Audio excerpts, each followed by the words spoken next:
Seja muito bem-vindo, seja muito bem-vinda ao podcast Construir para Vender, um podcast focado aí em lhe ensinar, em apresentar para você as formas de você construir, proteger e multiplicar seu patrimônio dentro do mercado imobiliário, construindo imóveis para venda. E hoje, conosco aqui na mesa, ninguém mais, ninguém menos do que o nosso senador João Delgado, Matheus Saldanha e Fabrício, nosso novo mentor aí dentro da Mentoria Alavanca, dentro da comunidade Domus. Mais uma vez, seja muito bem-vindo, Fabrício. E hoje é um prazer estar dividindo com vocês. Como é que vocês estão? Bem, certo. Muito bem. Eu tô bom. Graças a Deus. Bom demais. Bom demais da conta. Bom demais. Tudo bem, tchê. Tudo bem, tchê. O bom demais, o Mineirão. Tudo certo. Isso aí. Tem que fazer um tchê no final. Mineirão. Cruzeiro, Mineirão. E o João, como um bom engenheiro raiz, né? Bem, eu tô bem. Eu tô bem. Curto. Eu não exponho muito meus problemas, né? Com Bem sentimentos, um alto C, né, João? Um alto C. Um alto C. Tranquilo. Estou ok. Estou feliz. Não estou. O João pistola com os fornecedores, ele tá assim, né? Também. Não, eu estou bem. Você deveria ter me atendido. Né? Enquanto ele fala com o cara. Depois o João às vezes dá uma... Eu pego umas, né, João? Pega no carro, ali a gente... Oi, que isso? É que a gente tá andando muito junto, né? Olha aí! Que é Que isso? isso, Vamos voltar. Olha o cara. Que isso, cara. O que acontece? Cara, nada contra, pá. Tá tudo certo. Já que eu vi que vocês Tá estavam mais agora próximos seguir, ultimamente. Vamos seguir. Eu vi que vocês Vamos estavam mais seguir. próximos. Amor, nada disso, tá? É isso aí. Fica tudo certo. Ele O só Matheus se é equivocou casado, esse aqui É. também, pô. Todo Aqui, mundo ó. aqui é. Hã? Tá louco. Ai, velho. Bora. Turma, bom demais. Depois dessa. Escorregada? Depois da escorregada do João. Mas antes até de a gente iniciar o nosso conteúdo, preciso deixar aqui um convite para você, que é o nosso CP8 Summit. O evento sobre incorporação imobiliária que vai acontecer aí entre os dias 13 e 15 de setembro em São Paulo. E o evento nada mais tem do que o intuito de apresentar para você as estratégias que, seja nós aqui dentro da CP8 Empreendimentos, ou até mesmo os mentorados, nossos mentorados na Mentoria Alavanca, as estratégias que eles estão utilizando, que nós estamos utilizando e que tem dado sucesso nos nossos empreendimentos. Seja na hora de captar um recurso, seja na hora de fazer um planejamento, uma gestão da obra, seja na hora de abordar um investidor e assim por diante, tá?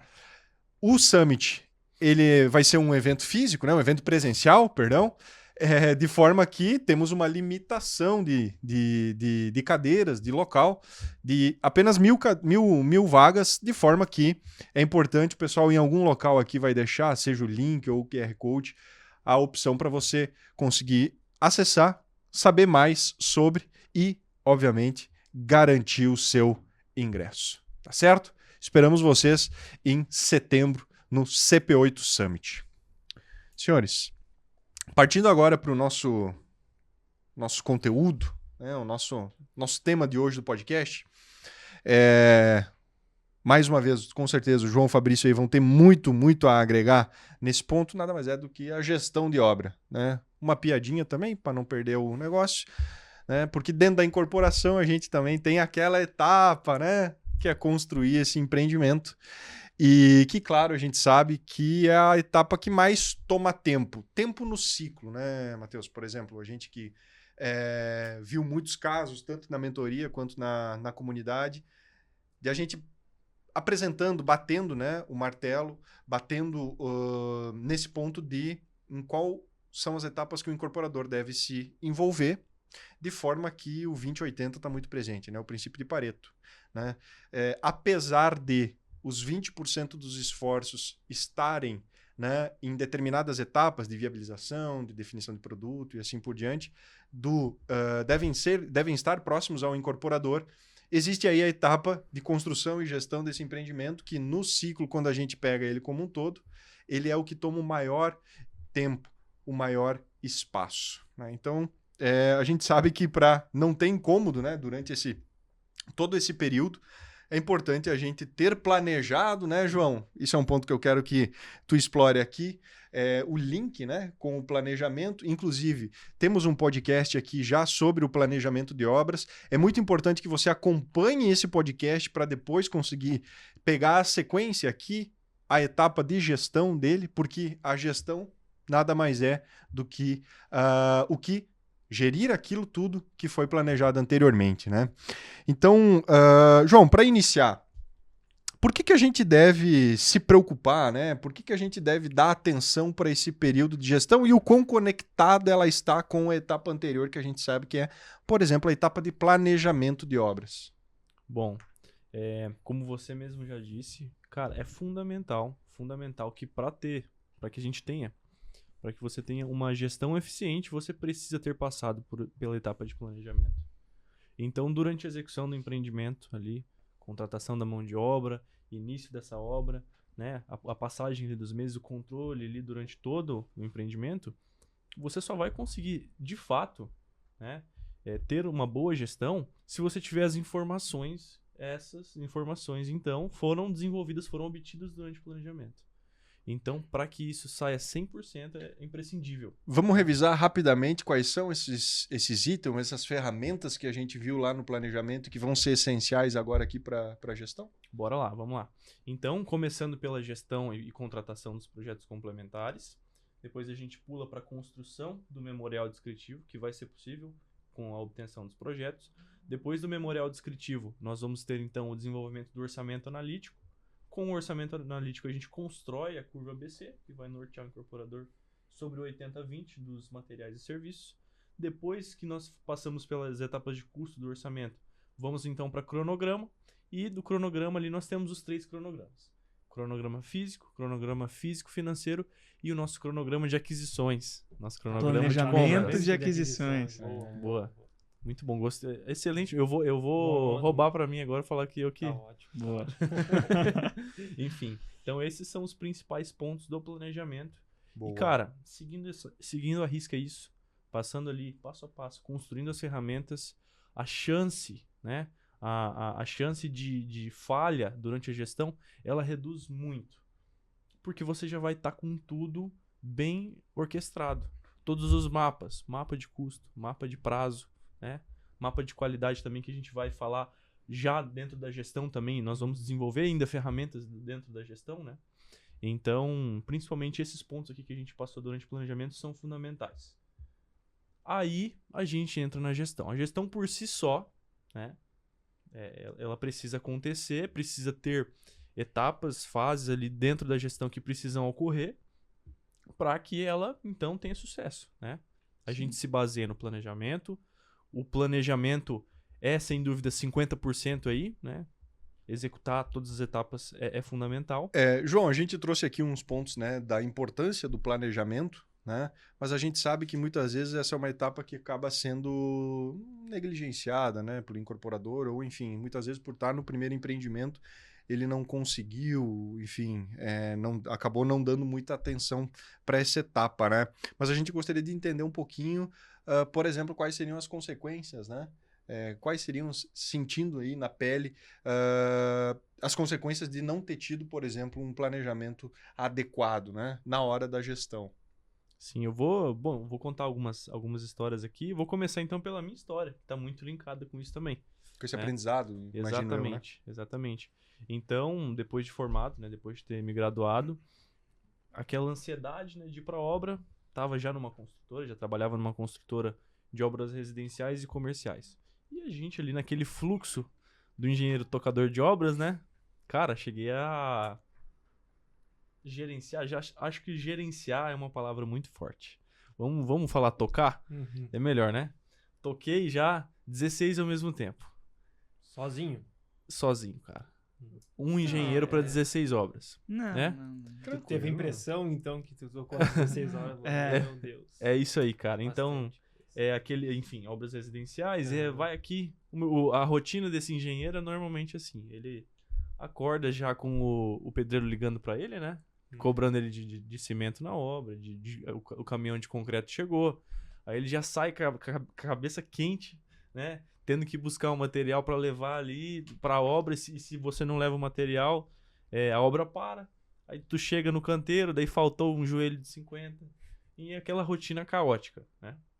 Enfim, e passei algum tempo nessa rotina, né? E uma dor, né, que eu tinha durante esse ciclo que eu passei foi de que não havia tempo justamente para fazer o planejamento, né?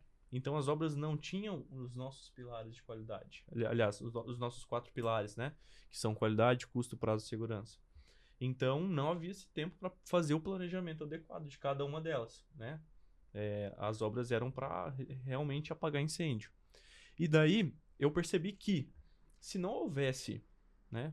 Baseado em diversos casos onde custo estourado, prazo estourado, eu percebi que se não houvesse, então, um foco no planejamento de cada um desses empreendimentos, né? Se não houvesse um prazo ali para que fosse feito esse planejamento, pensasse então no orçamento, no cronograma e tivesse então essas ferramentas de forma adequada, se não existisse isso, a possibilidade da empresa ir à falência justamente por queimar o nome da empresa, né? Ficar com uma má fama de entrega mesmo dos empreendimentos, era muito grande. Então foi aí que eu comecei a olhar, né? Olhar para realmente, olha, eu preciso deixar de ser um commodity, preciso deixar de ser ali um tocador de obras e passar a realmente fazer a engenharia de verdade, que inicia-se pelo planejamento. Então foi aí onde foi a minha virada de chave para então focar nessa parte de planejamento que a gente mesmo discute aqui que é fundamental. Sim. E se tratando de planejamento, João, tem como você perder o controle da gestão da obra, execução, mesmo com o planejamento, mesmo que o planejamento tenha sido feito? Existe sim. E esse risco ocorre porque durante a obra, né, a gente tem aqui até uma máxima, né, diversos professores aí, né, engenheiros, falam que a única certeza que a gente tem é que o nosso planejamento não vai ser 100% executado. Então é importante ter o caminho, é importante ter o objetivo final de custo, é importante ter o objetivo final de prazo, mas nós sabemos que no empreendimento, o caminho pelo qual ele percorre, de execução, de etapas, pela execução de custo também, vai ter imprevistos, vai ter mudanças de rotina, vai ter mudanças de opções. Então, se não houver um controle durante o empreendimento dessas etapas, monitorando ali mês a mês, semana a semana, esses indicadores de custo, prazo, se não fizermos nada para que o caminho do barco ele se direcione, né, para onde a gente quer levar, se a gente não tomar ações desde o início do empreendimento, o barco ele sai 1 grau aqui e lá no final ele sai 1 quilômetro, certo? Então é importante durante a gestão tomar ações, né? Ações de controle para que isso sempre se mantenha ali no curso. E é perfeitamente possível, se a gente não tomar cuidado e olhar e tomar ações necessárias durante a gestão, que isso aconteça. Quando tu fala em tomar ações, por exemplo, que ações são essas que sejam semanalmente, acho que mensalmente, talvez se quebra, né? Todo um planejamento para que então se faça uma gestão eficiente, né? Boa, vou dar um exemplo aqui de algo que aconteceu comigo na prática, né? Em um dos empreendimentos em que eu administrava, nós tínhamos, era uma residência de mais ou menos uns 450 metros quadrados, uma residência térrea enorme, com vários detalhes executivos, uma casa de alto padrão, altíssimo padrão, inclusive. E era uma obra, né, por ser térrea, né, apesar de ser de 400 metros quadrados, ela estava prevista para 14 meses. Prevista, João, tu falou que não fazia cronograma. Nessa época, realmente. Nessa época, era uma previsão para 14 meses. E durante a obra começou, a parte cinza estava sendo executada, a estrutura, deu alguns probleminhas ali, mas assim conseguimos contornar. E a obra começou a se encaminhar para a seguinte situação. A mão de obra não estava dando conta de executar as tarefas no prazo, e ela começou a receber por isso recursos, obra com desembolso à frente do que realmente está executado. No final das contas, o empreiteiro não conseguiu executar o que era necessário, recebeu por isso, e houve então um furo aí de cerca de 100 mil reais aí para o cliente, aonde ele tomou prejuízo, teve que contratar outra empresa para terminar os serviços, né? E daí nós tivemos que contornar, buscar outras empresas e tudo mais, a dor de cabeça para fazer isso, mas isso poderia ter sido evitado. Sim. né? Durante a gestão que a gente está falando aqui, essas ações que são importantes, sim, primeiramente, em posse de um cronograma, já seria possível, então, detectar que aquela equipe estava atrasando, né? Se aquela equipe estava atrasando, poderia-se ter feito alguma medida para poder contornar isso. Então, contratação de mais uma equipe, fazer, de repente, ali uma conversa com o empreiteiro para aumentar o número de colaboradores, para trabalhar com mais equipe, então, no canteiro. Negociar, né? Negociar, mudar, de repente, alguma coisa no projeto, algum material mesmo. É possível que a gente use outros tipos de materiais que aceleram o cronograma. A gente pode até tocar nesse ponto daqui a pouco. Então, essas ações, né, de execução mesmo de obra, elas deveriam ter sido tomadas durante a execução. Eu acho que essa questão da mão de obra, gestão da mão de obra, ela vejo eu e acredito eu como o principal pilar de dificuldade durante a gestão da execução do empreendimento, né? Quando a gente está falando... Por que isso, né? Porque a gente está lidando com pessoas. Se a gente, acho que vamos entrar um pouco nesse viés, assim, acho bem interessante. Pô, a gente está falando sobre execução de empreendimento, e quando a gente olha para a execução, a gente tem uma dificuldade, então, muito grande, que é justamente a gestão dessa mão de obra, né? Como é que você vê alguma outra dificuldade, assim, como é que você enxerga isso, João? Essa questão da gestão da mão de obra em si. Ou até para que eu tenha uma boa gestão de mão de obra, qual talvez o primeiro ponto que eu preciso me atentar no momento que eu tô, enfim, contratando essa mão de obra ou buscando essa mão de obra. É isso aí. Eu vou dar um contexto aqui, né, da maioria dos empreendimentos residenciais que a gente está levando em consideração, que são as equipes terceirizadas, né? Então, é muito importante, é de extrema importância que a gente controle 2 pontos, né? Que daí, no final eles convergem para um contrato bem feito, né? Um contrato muito bem alinhado, mas são 2 pontos ali que a gente deve se atentar muito. O primeiro deles é não desembolsar mais recursos do que a obra realmente se desenvolve, né? Então, não pagar por valores fixos e pagar realmente por uma medição de empreiteiros. Isso é fundamental. E na hora, né, de realizar o contrato, de realizar um fechamento de serviço, é fundamental estar de olho, se possível, junto com o engenheiro, com a assessoria do engenheiro de execução, para bater esse contrato ali, para tentar mapear ao máximo os aditivos que podem acontecer. Porque hoje é uma realidade no fechamento de um serviço, né, que a gente negocie isso de uma forma mais global. Mas a gente sabe que dentro da construção civil, ainda mais o nosso padrão, que é um padrão muito artesanal, alvenaria convencional, estrutura convencional, acontecem aditivos. E isso vai fazer com que o custo da obra estoure. Sim. Que o custo da obra estoure. Então, é importante, muito importante mapear esses 2 pontos. Eu vou voltar umas casinhas atrás sobre essa parte da gestão, que é muito importante. Até a gente citou num outro podcast, que foi justamente o podcast de planejamento, a questão do incorporador, ele olhar, quando ele olha para o orçamento analítico, ele focar mais fazer a curva ABC e olhar para alguns itens da curva A. Um desses itens é justamente a mão de obra. E quando a gente fala em gestão da mão de obra, essa mão de obra ela tem que ser orçada pelo incorporador e ela tem que ser contratada. O incorporador é quem vai tomar a decisão de qual mão de obra ele vai contratar. E aí entra um ponto muito interessante, que é... Primeiro, você não vai contratar o primeiro cara que vir na tua frente, sabe? E eu vejo que pessoas fazem isso pela pressa, pelo anseio de querer começar, ou aquele cara tá disponível. Todos os outros não estão, aquele ali tá disponível, eu vou nele. Se ele tá disponível... Tá o problema, exatamente. Né? Tem o ditado, né? Pedreiro bom não se encontra, ele tá trabalhando. Entendeu? Então, tipo, a pessoa muitas das vezes negligencia isso, sabe? Olha, o pedreiro é ele mesmo, tá disponível. Cara, não, sabe? Vai contratar mão de obra pro teu empreendimento, que vai ser um namoro. Às vezes, dependendo do empreendimento, né? Você vai ficar de ano junto. 8, 10, 12, 18 meses, às vezes, junto com aquela equipe de empreiteira, tocando ali, quem sabe, né? Vai ficar longos meses ali. Então, vai contratar o empreiteiro, vai orçar, seja qual o empreiteiro for, qual frente for, né? Disciplina, pode ser eletricista, encanador, ceramista, o que for.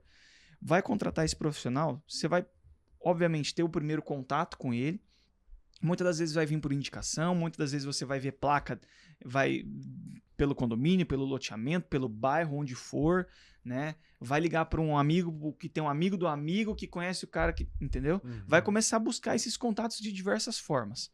Vai ter a primeira conversa, vai enviar o projeto, ele vai encaminhar um orçamento, tudo mais.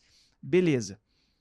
O que o pessoal muitas das vezes não deixa de fazer, e eu acho isso muito importante para uma gestão alinhada na parte da contratação da mão de obra, é quando você vai receber o orçamento, tá ok, cara, visita a obra desse prestador de serviço, sabe? Visita a obra desse prestador de serviço, às vezes você vai visitar primeiramente uma obra com ele presente, né? Veja a execução do serviço que ele está fazendo e detalhe, chega para ele e fala assim, tá, qual outra obra que você já executou aqui no condomínio ou no loteamento aqui, o que for? Ele talvez vai falar algumas obras ali, tudo. Beleza, fechou, obrigado. Tudo certo. A gente volta a conversar daqui uns 3 dias aí, enfim. Dá um prazo para ele para voltar a conversar. Eu vou pensar, vou analisar os outros orçamentos que eu tenho e a gente volta a conversar. Beleza. Cara, pega no dia seguinte, de manhã, o que for, se for num sábado de manhã, entra lá no condomínio, onde for, e vai de supetão bater na obra lá, onde às vezes tem uma família morando, e tomara que tenha uma família morando ali, para justamente questionar sobre o trabalho desse profissional. Que daí você não vai ter a análise da prestação de serviço dele com base na visão dele, que ele vai puxar a sardinha pro lado dele. Chega lá no cliente e fala assim, bom dia, fulano, tudo bem? Tá. Então, eu sou construtor, sou incorporador, tô querendo construir aqui, falei com o fulano, ele tá fazendo um orçamento, né, pra fazer, enfim, fechar a empreitada comigo aqui e tudo mais. Ele fez essa casa aqui? Fez. E aí começar a buscar, tá, e como é que foi a sua experiência com ele? Como é que foi a gestão da obra, do tempo que vocês estiveram junto, como é que foi? O relacionamento, ele entregou no prazo, fazia certinho, tinha equipe, dava uma enrolada, como é que foi a qualidade? Ali tu vai buscar um feedback genuíno. E se conseguir em mais de uma obra, excelente. Para buscar um feedback genuíno do cliente e não ter somente o feedback do prestador de serviço, que ele não vai falar que ele atrasa, que ele não tem uma boa qualidade. Não vai. Ele vai, às vezes, mostrar lá o servicinho. Não, tá aqui, ó, tal, beleza. Não. Só vai dizer um número, né? Não, fiz 4 casas dentro do condomínio, fiz 5 vai vir casas maquiada a informação, entendeu? Total. Então vai lá na fonte, no cliente, sem a presença dele, do profissional ali, e busca esse primeiro feedback, sabe? Cara, esse ponto que o Matheus trouxe é uma baita dica para, enfim, você ter essa assertividade numa contratação, né? Exato. Mas é um ponto que eu quero trazer aqui, que as pessoas ficam relutantes a esse tipo de atitude, entende? Acham que ou isso não precisa, ou que existiria um caminho mais fácil, ou que, não, isso aí não precisa. O primeiro que eu encontrei aqui já me supre.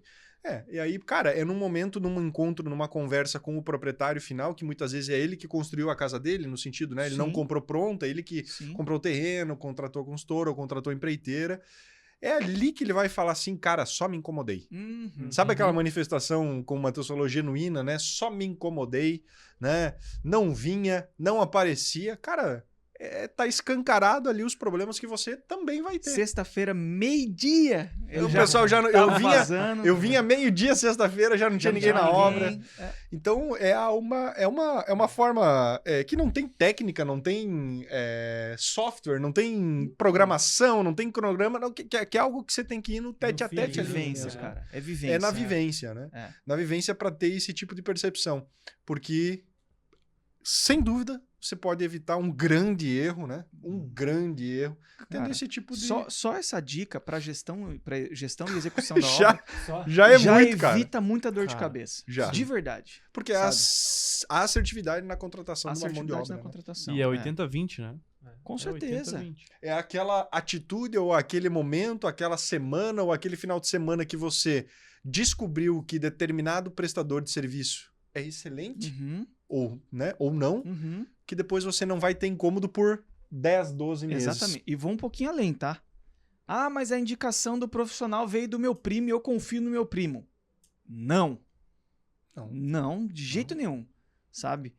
Ok, tu confia no teu primo, mas uma coisa é uma coisa, outra coisa é outra coisa, né? Mesmo que a indicação tenha vindo de uma pessoa próxima, ainda assim, vá testar isso, vá conhecer algum cliente ali e buscar esse feedback. Porque pode ser também que, enfim, vem uma indicação de super boa vontade, né? Mas ainda assim pode se incomodar com isso e ter dor de A cabeça. não ser que, né, o cara tenha feito a casa do primo, por exemplo. Exatamente. Aí, Aí beleza. o primo acabou sendo... Então acaba voltando para aquela situação. Que não seja Mas um indicação conhecido, por assim, indicação, né? Exato. Não... eu conheço porque uma vez eu tava na fila da lotérica, daí o cara falou... Tem o contato do passou o WhatsApp, esse cara aí... Não, Não. de jeito nenhum. Sim, né? e para complementar, se a gente for, né, perceber que o quanto que a mão de obra é importante, porque ela representa hoje quase 50%, né, do custo total do nosso empreendimento, né? Depende do padrão, é claro, né? Mas ela tem uma margem relativa significante no nosso empreendimento. E junto com que nós conversamos no outro podcast, né, que a gente falou da curva ABC, que nós temos ali 20 itens que já são 80% do custo. Então, se nós somarmos a mão de obra, que representa uma boa parcela do nosso custo de construção, mais esse controle que a gente pode ter nos nossos materiais depois, aí a gente já tem um controle bem... né? Bem forte, bem amplo aí na nossa gestão da nossa obra. Né? No fim, retoma, né? Alguns pontos simples que o incorporador precisa em um primeiro momento para um único empreendimento, ou talvez dois, né? Olhar, né? Que são alguns itens que a gente tem trabalhado aqui. A gente apresentou essa mesma abordagem no podcast sobre planejamento e agora trazendo esse baita insight, por exemplo, que o Matheus comentou aqui sobre a parte de como ter o feedback de uma boa contratação, Sim. né? E dando continuidade a esse ponto sobre a gestão, né? Que ela começa por uma boa contratação, logo quando você está contratando, acertei com fulano, vai ser ele que eu vou fechar o contrato. Outro insight importante. O contrato, e assim, cara, nem que seja um acordo, não tem um jurídico, nós temos um modelo de contrato, né, para prestação de serviço lá disponível dentro da comunidade para quem é aluno ou para quem é mentorado, tem acesso a esse material. Mas para você que está nos ouvindo e não tem esse contrato, quer ter, entra para a comunidade, né? Mas não tem, enfim, não entrei agora, não dá, enfim, são as coisas da vida aí, né? A escolha é tua, mas enfim, 80-20, né? 80-20. Mas enfim, sobre essa questão do contrato, cara, ter definido o escopo de serviço. Porque o que acontece muito durante a gestão da execução de obra, eu passei muito por isso, o não combinado sai muito caro, né? Sai muito caro. Que é você chegar ali e falar assim, você faz ali o estrutural, tal, não sei o quê. Não, faço, tudo certo, não sei o quê. Eu só não cavo buraco, o resto eu faço tudo, né? Essa é clássica. Essa é clássica. Nossa Beleza, Senhora. tudo certo. Aí vai lá, né? Combinou ali, às vezes, WhatsApp, meio boca a boca, um negócio meio assim, né? Foi lá, começou a executar e tal. Pois bem, aí chega na hora de fazer contrapiso. Não, mas o contrapiso eu não faço. Aí chega a hora de pintar. Não, mas a pintura não é comigo. Aí chega a hora de fazer os muros. Não, mas o muro não está incluso. Aí você começa a ter essas surpresas que durante a gestão é muito desgastante. Pode atrasar cronograma, porque você estava prevendo que ele ia executar, daqui a pouco ele não vai executar, daqui a pouco você tem que contratar alguém, ou então não estava previsto no teu custo isso, e você achou que estava. Então, deixar muito claro o que está incluso nessa prestação de serviço e o que não está incluso. Boa. E busque você, incorporador, o auxílio do RT, o responsável técnico da obra, para falar, cara, o que tem que estar incluso aqui nesse serviço para poder me programar de acordo com o projeto, que se não tiver com ele, eu vou ter que buscar alguém. Ou então vou ter que fazer, né? Pode ser que ele execute também, mas aí vai ser um outro valor, né? Então deixar esse escopo de serviço muito definido, muito claro desde o início. E um outro ponto também, já linkando com essa parte da execução do serviço, o João até comentou sobre isso, a forma que vai ser paga, né? Que você vai pagar, que você vai desembolsar aí os pagamentos desse serviço. Por quê? Acontece muito, é raro, mas acontece muito, né? Cara, pagamento semanal, pagamento quinzenal, né? Pagamento mensal dessa mão de obra. O cara vai lá, trabalhou, tudo. Não, mas eu vou. Trabalha eu, o meu sobrinho, o meu filho aqui e o primo dele. O primo. A gente trabalha aqui, não, o meu dia é 350, o dele é 280, o dele é servente ali é 200 pila, tal. Cara, no final da semana, a nossa semana custa tanto. Aí a cada semana de trabalho é tanto. Beleza. Aí vai o incorporador, não, empresa familiar, tem um contato legal com eles, são gente boa pra caramba. Eles devem se acertar entre eles. Muito. São gente boa pra caramba, fechei uma baita equipe. Pode ser super caprichoso. pode ser super caprichoso. Mas, meu amigo, eles podem tranquilamente te dar uma engambelada bonita, cara. Porque daí a obra que era pra levar 6, eles querem que leva 12. Por quê? Cara, tá garantido caixinha deles ali semanal pro churrasco final de semana. Entendeu? Não tem. Então, pagamento da prestação de serviço é por medição, por produção. Produziu, mediu, o engenheiro da obra, você pode estar junto acompanhando, mas o engenheiro da obra mediu, ele produziu alvenaria. Quanto que ele produziu? Quantos metros quadrados? Produziu tanto. Beleza. Para a etapa lá, acho que o João vai tratar mais sobre isso agora em uma das ferramentas, né, João?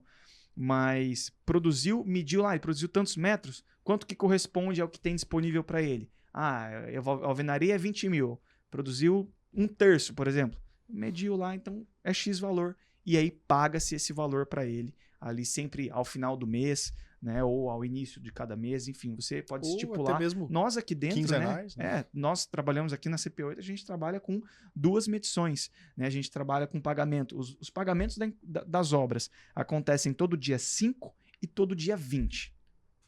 É isso, não tem conversa.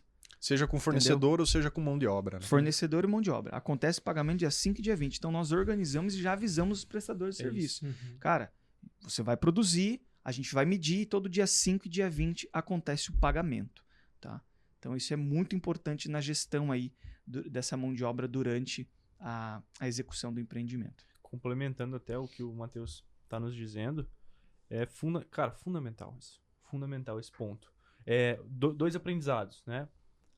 A medição, primeira coisa, pagamentos por medição e a contratação realmente nunca por diária, né? Nunca por diária, sempre por empreita, pelo valor de um serviço e nunca comprar as horas do funcionário, porque o funcionário eventualmente pode estar lá de braço cruzado num dia de chuva porque ele não consegue, porque ele tá pela hora e você tá pagando essa hora. Exato. Essa hora é cara e você tá pagando. Então é importante isso, o contrato, que isso esteja no contrato. A questão das medições ali, até um complemento.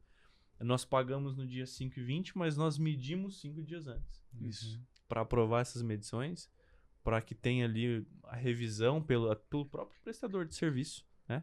E isso ele vai garantir que essa obra não desembolse mais recursos do que ela realmente está fisicamente executada. Cara, a gente tem casos de mentorados, o Gabriel sabe bem disso, que antes de entrar para a mentoria alavanca, uma das maiores dores dele foi justamente essa. Fez um primeiro empreendimento e pagou acho que por quinzena, se não me engano, ou por mês.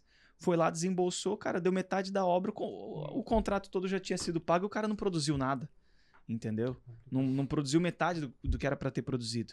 Aí gera aditivo e aditivo e aditivo. O custo da mão de obra que era para ser 250 mil foi quase o dobro. Entendeu? Então isso é a margem do incorporador, vai lá embaixo, enxuga, sabe? Então são alguns pontos que, se a gente tá falando assim, a gente vê acontecer e cuidem muito com isso, sabe? Cuidem muito com isso. Por isso que é importante até nessa questão contratual, né? Porque, beleza, é bem complicado, né? A forma como vai acertar com esse prestador, né? Sim. Muitas vezes sim, pode ser pelo WhatsApp, pode, mas que fique registrado, né? Quais serão as etapas, quais vão ser as formas, né? Por exemplo, como o João comentou, medições, o Matheus comentou dos pagamentos, né? Pagamentos quinzenais, medição acontecendo 5 dias antes. É importante deixar bem especificado, né? Como vai ser essa medição, né? Por exemplo, até o Matheus comentou dos contratos que a gente disponibiliza. No contrato que a gente tem lá na caixa de ferramentas da mentoria alavanca, os pesos dentro de uma medição, né? Por exemplo, fazer fundo de viga, fazer lateral de viga ou deixar a laje batida e assim por diante tem um certo peso, cada uma das etapas, né? E pode ser que chegue num determinado dia de medição e, tá só os fundos de viga e tanto tá a lateral de viga e assim por diante. Esmiuçar nesse nível, cara, se você quer deixar bem amarrado uma relação, né, que a gente sabe que se deixar qualquer brecha pode complicar bastante, que é muitas vezes a relação com o empreiteiro, né? Ou até mesmo com uma construtora, né? Mas claro que a gente sabe que quando é uma construtora já é um pouco mais profissional, né? Já tem isso mais, uma questão de um contrato muito mais familiarizado com ela, né?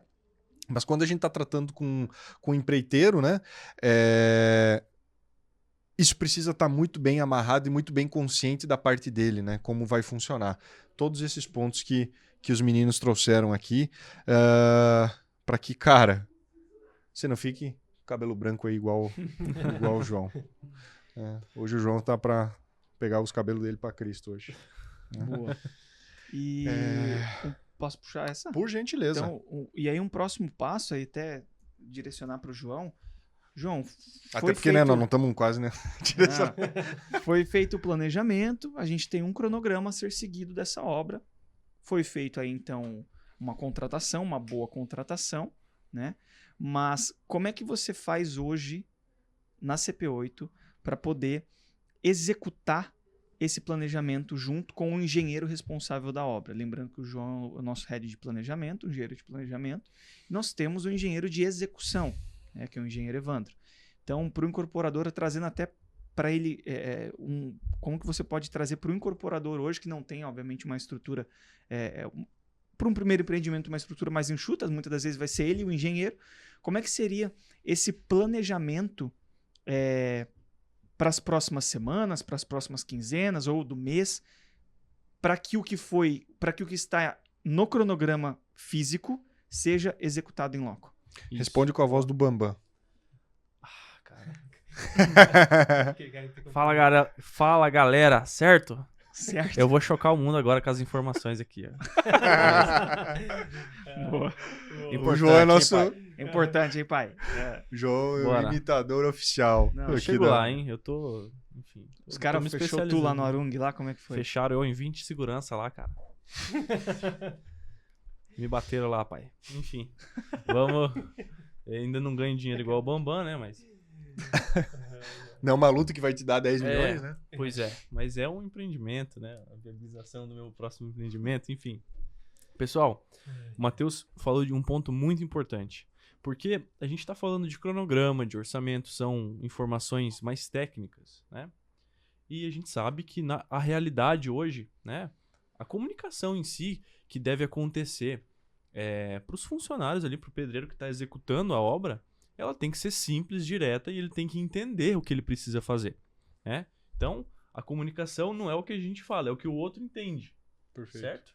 Isso precisa estar claro, né? Essas coisas, esses detalhes precisam estar claros, de maneira que ele entenda o que ele precisa fazer, qual que é a produção que ele deve ter, né? E que o empreendimento aconteça, então, dentro do prazo esperado. E para isso... né? Lógico, o Matheus até colocou aqui a questão da estrutura, né? Hoje nós temos os 2 engenheiros na incorporadora, eventualmente, aliás, melhor dizendo, a grande maioria dos incorporadores não vão ter essa situação, mas a questão dos papéis ali, das fases dessa gestão, né? Dessas informações são basicamente as mesmas que é necessário fazer. Então, hoje, dentro da incorporadora, nós fazemos da seguinte forma. Nós temos aqui o nosso cronograma físico de todo o empreendimento, como ele deve acontecer. Esse cronograma físico está estruturado em um gráfico gigante, com as tarefas e tudo mais. Isso é uma informação um pouco mais complexa que não faz sentido eu passar para o pedreiro. Ou, eventualmente, para eu passar para uma equipe, para que ela entenda a obra a partir desse cronograma. Eu preciso planejar isso em tarefas bem definidas que eles precisam fazer, para que eu consiga entender qual vai ser o dia a dia da minha obra, me ajuda a entender o dia a dia da minha obra, se meu canteiro vai estar congestionado, se é possível acontecer daquela forma, se não vai estar equipe se batendo ali, né? E para, né, o objetivo mais claro, passar então informação para a mão de obra. Então nós pegamos o cronograma e fazemos planejamentos trimestrais. O que é esse planejamento trimestral? A equipe de planejamento pega o cronograma e destrincha o próximo trimestre. O próximo trimestre em tarefas semanais. Então, semana 1, um trimestre tem aproximadamente 12 semanas, né?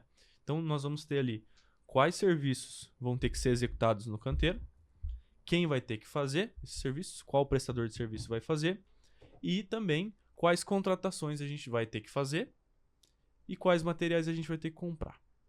Isso fica muito bem organizado em um planejamento trimestral. Aí, poxa, trimestre, João, por que o trimestre? Pode ser mensal? Pode.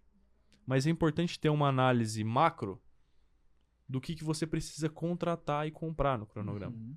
Porque como a gente já destacou até em um podcast anterior de planejamento, é importante olhar para os principais materiais da obra e é importante entender o momento certo de contratá-los, de fazer a aquisição, né? Para que você não tenha problemas na sua execução. Então, é possível fazer mensal? É. Nós gostamos de fazer trimestral para ter um controle maior sobre isso, ok? Então, partindo do planejamento trimestral, nós iniciamos ali um ano, um trimestre, e vamos ali mês a mês revisando, né? Revisando ali, tendo os indicadores, vendo como é que está o nosso custo, vendo como é que está o nosso prazo, né? E semanalmente a gente tem ali uma avaliação do que foi produzido na semana. Então, toda sexta-feira, às 9 da manhã, temos uma reunião de planejamento semanal, operacional, onde nós analisamos, eu e o engenheiro Evandro, que é o nosso coordenador de obras aqui, que cuida de toda a execução, eu e ele analisamos o que foi feito naquela semana. O que não foi feito, nós reprogramamos para a próxima semana ou para uma semana futura, caso essa tarefa não possa ser executada na outra semana. E assim nós vamos olhando, então, para os gargalos que estão acontecendo nesse planejamento, né? Então, é dessa forma que acontece. Temos, então, essa reunião semanal para poder analisar mais de perto. Mensalmente, revisamos indicadores e trimestral aí esse destrinche, né, de todas essas etapas, serviços, compras estratégicas. Show de bola. Na prática, então, para o incorporador, para um primeiro empreendimento, acho que fica muito simples, né? Ele ter essa reunião, então, planejar o trimestre com o engenheiro da obra, e aí, junto com o engenheiro, quebrar esse trimestre nas semanas, como o João falou ali, e aí sempre talvez na sexta-feira ou na segunda-feira, como você, né, o incorporador preferir, sentar com o engenheiro para poder olhar então o que foi feito na semana anterior e o que vai ser feito nessa próxima semana. Para que isso, né? Para a gente trazer essa questão da hierarquia. Por que eu passei por esses pontos que o João falou? Pela questão da hierarquia. Porque quando a gente olha para o serviço da semana, por exemplo, não é um incorporador que vai chegar lá na obra, chegar para a equipe que está trabalhando lá, prestando serviço, e vai soltar o serviço. Perfeito. Não é o incorporador que faz isso. O incorporador faz parte desse planejamento para quê? Para ele ver se a obra está no cronograma e se a obra está no custo, né? Beleza. Mas não é ele que chega lá e solta o serviço. É o responsável técnico ou o engenheiro que vai passar para o mestre, que aí o mestre vai passar então para a equipe. Isso é muito importante mesmo. Essa quebra dos serviços semanais, pelo fato do que o João comentou da prestação de serviço, porque chega na segunda-feira e aí, vamos supor que, poxa, teve a reunião, o incorporador fez a reunião com o engenheiro na sexta, o engenheiro foi lá, falou com o mestre já na sexta-feira, falou, ó, segunda-feira é tal coisa, você vai fazer isso, aquilo, tal, dispara para a equipe aí. Beleza.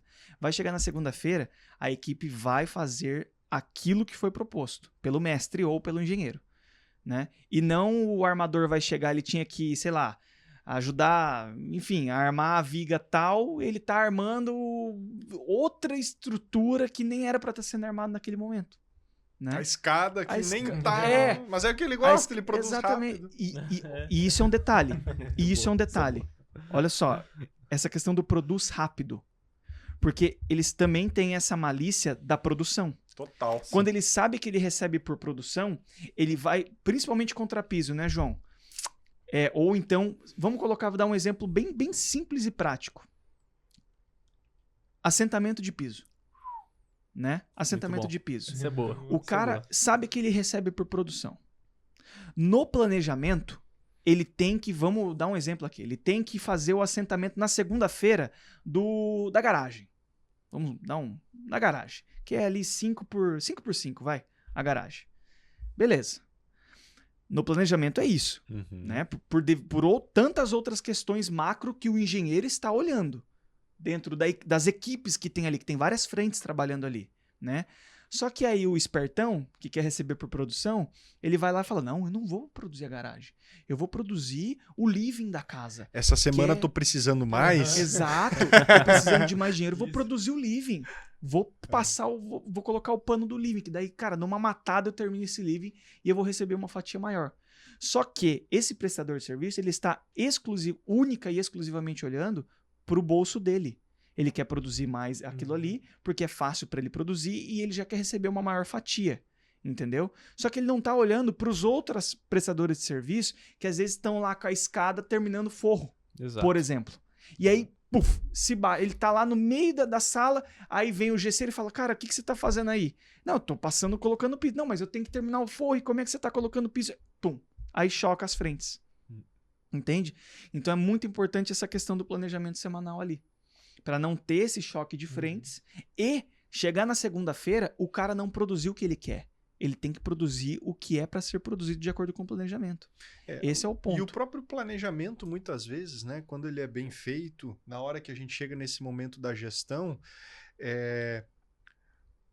o que o prestador de serviço, por exemplo, vai produzir, quando ele é bem programado, isso é uma coisa que, enfim, a gente tinha, eu não vou dizer empatia, tá? Mas era, sabe aquele, eu te ajudo para tu me ajudar? Uhum. Né? Então, da mesma forma que talvez você saiba que, pô, só a garagem, sabe que, vamos pegar esse exemplo, né?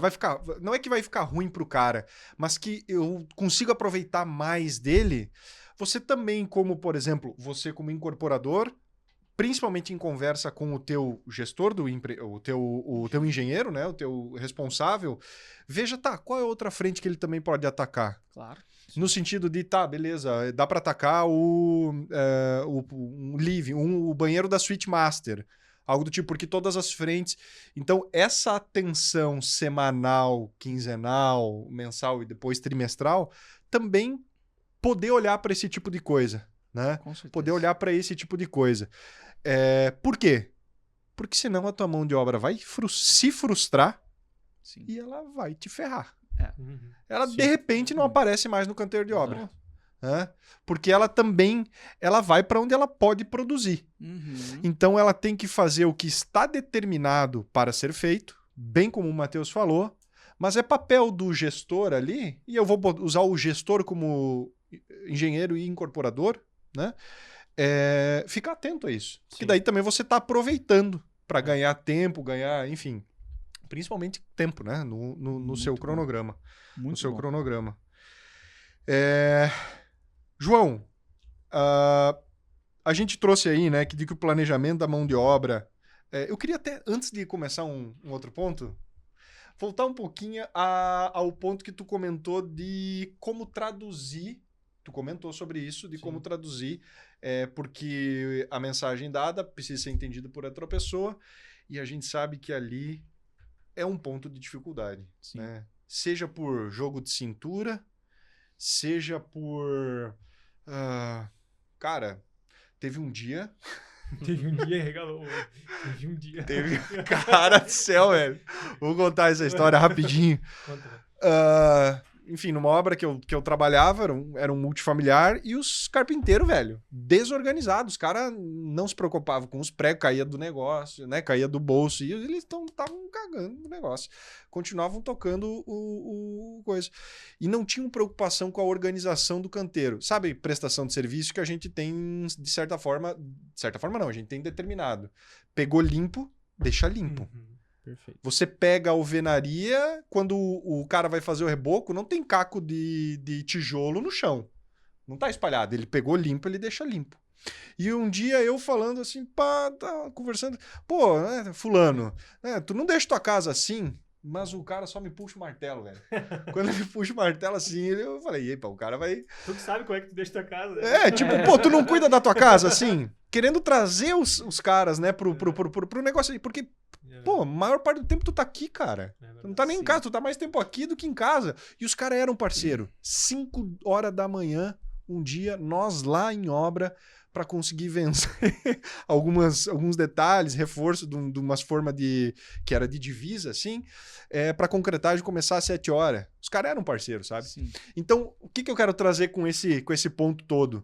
Que a tradução que o João trouxe aqui, né, de se comunicar, passar a mensagem, ela precisa ter essa hierarquia de que não adianta o incorporador querer ele sair delegando muita coisa, Sim. e nem ele depois entrar em canteiro de obra e ficar apontando erro, apontando acerto e tratando direto com o prestador de serviço. Total. Outro ponto, né? Que isso a gente sabe que é difícil, né? Pô, Imagina muito. você ver algo errado ali e, pô, o cara que Muito. fez tá ali, você não querer ter essa resolução, né? Sim. É bastante difícil, mas que é necessária, né? Hierarquia e essa comunicação. Vocês já tiveram alguma experiência, enfim, semelhante a minha ali na comunicação ou que precisaram ter um jogo de cintura maior? Porque a gente sabe que no dia a dia da obra, isso é uma coisa que é muito presente. Matheus também, na época toda, estava gerindo todos aqueles empreendimentos. Cara, puxa vida. Pra Pensando. comunicação. Não tiveram, sempre foram aqui, assertivos. Coisa linda, hein? Certamente Ai, teve, meu então, Deus. Vamos pensar aqui. puxa vida. Mas Cara, eu peguei uma obra uma vez e a parte do baldrame tava muito exposto e tava muito feio. Sabe, o baldrame da casa. Tava feio. A casa, ela, enfim, uma casa muito específica, ela era mais afundada mesmo. O arquiteto afundou muito aquela casa. E aí acabou que o baldrame. Eu não cheguei a pegar a execução do baldrame na época. Quando eu cheguei, a casa já estava em acabamento. E aí eu assumi aquela obra. E aí o baldrame, enfim, da forma como estava, eu peguei e falei, tá, eu vou pintar, eu vou rebocar, o que eu vou fazer com esse baldrame, né, cara, pra poder... Aí, enfim, né, muito novo também, inexperiente, eu devia ter só pintado, passado uma lixa no máximo ali pintado, e pra minimizar que tava bem feinho. Aí eu falei, não, vou rebocar. Beleza, foi a decisão que eu tomei na época. Eu cheguei lá pro pedreiro e falei, cara, ó, pode rebocar esse baldrame aí. Foi isso que eu falei pra ele. Beleza, doutor. Deixa pra isso mim. aí. impermeabilização, É isso aí. tinha tudo Não, certinho já. A impermeabilização, sim. Aham. Beleza. Rebocou. Top, reboquinho bonitinho Aham. e tal. Ficou bonito, ficou cinza, concretinho ali, né? Uhum. Beleza. O que eu não me atentei, falha minha, não foi falha dele, falha minha. Comunicação. Uhum. Cara, o reboco ficou grudado no reboco da casa. O que aconteceu? Não, infiltração. Uhum. Infiltração, A né? umidade. Por capilaridade. A umidade do solo Sim, pegando sim. no reboco do baldrame subiu também. e deu várias manchas de umidade ali na lateral da casa, em toda a casa. Aí vai lá e falei, puta, aí eu levei uma chamada na época, né, levei uma chamada, cara, como é que você me faz um negócio desse? Falei, foi erro meu mesmo, cara. Aí teve que ir lá mandar cortar né, pra dividir, Uhum. Sim. pra não subir por capilaridade. Foi resolvido, mas tudo é questão da comunicação, Total. né, a forma como você passa aquilo ali, ó, tem que ser feito isso, por que tem que ser, né, feito isso.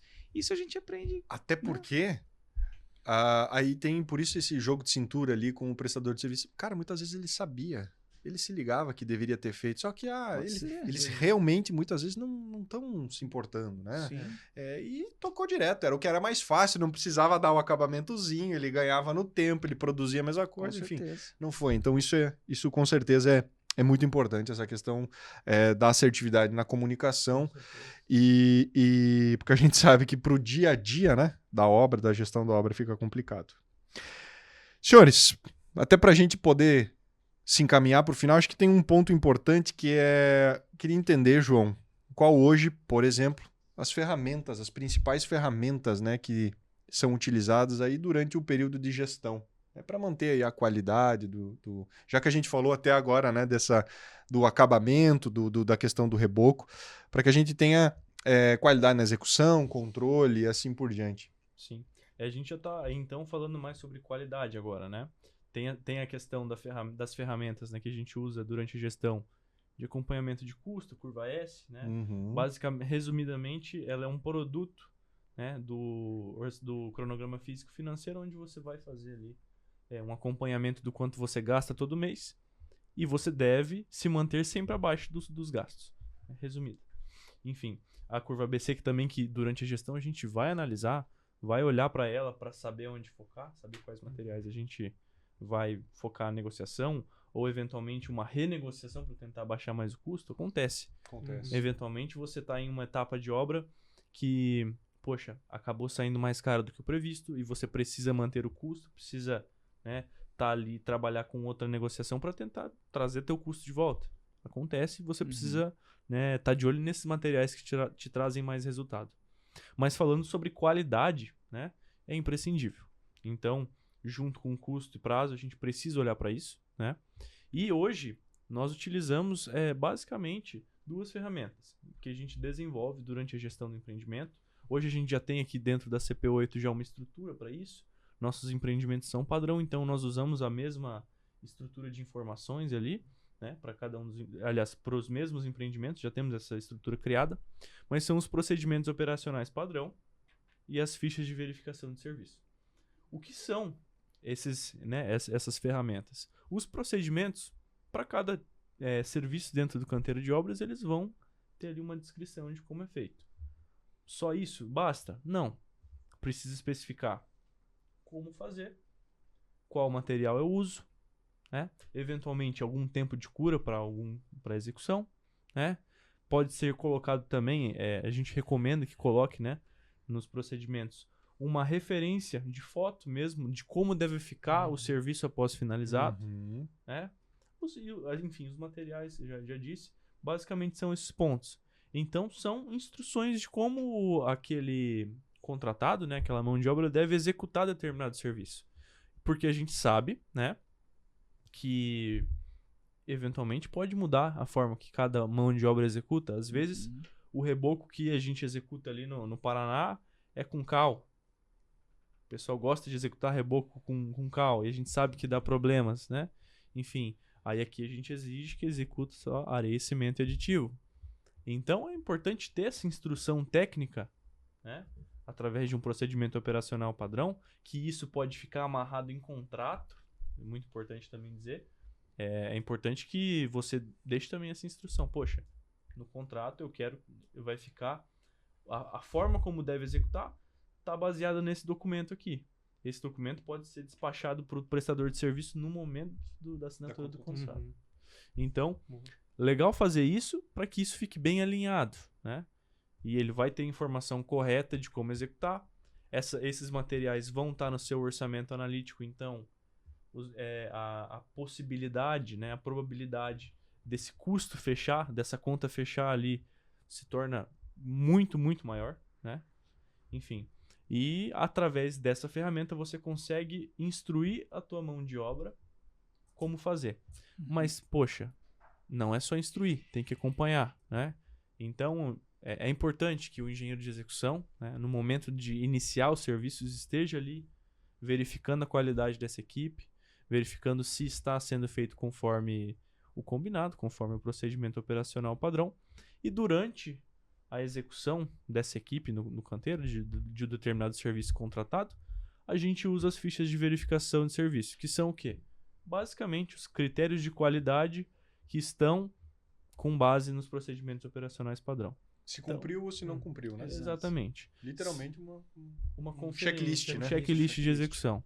Então, ali que você vai confirmar mesmo se a tua execução está saindo conforme planejado, conforme você planejou. E o legal é que através das reprovações eventuais ali de serviços ali, você consegue gerar indicadores, né? Então, por exemplo, hoje dentro da CP8, através das fichas de verificação de serviço, isso nos dá um indicador de qualidade de cada etapa. Então, por exemplo, se o indicador de qualidade da etapa naquela semana está baixo, nós precisamos olhar para essa etapa, fazer uma reconferência, ver se está adequado, ver se os serviços foram finalizados de forma adequada. A gente vê, eventualmente, fechamos com uma equipe. A equipe está gerando indicadores de qualidade daquele serviço baixos. É importante olhar para isso, é importante ver se não precisa refazer o serviço, ver se não precisa trocar, eventualmente, quem está produzindo, né? Então, toda essa parte de acompanhamento desses indicadores, acompanhamento dessa qualidade, é possível através dessas duas ferramentas. que tornam, enfim, fica simples, realmente, né? Sim. Controlar uma qualidade inteira do empreendimento através, enfim, de duas ferramentas, vamos dizer assim, né?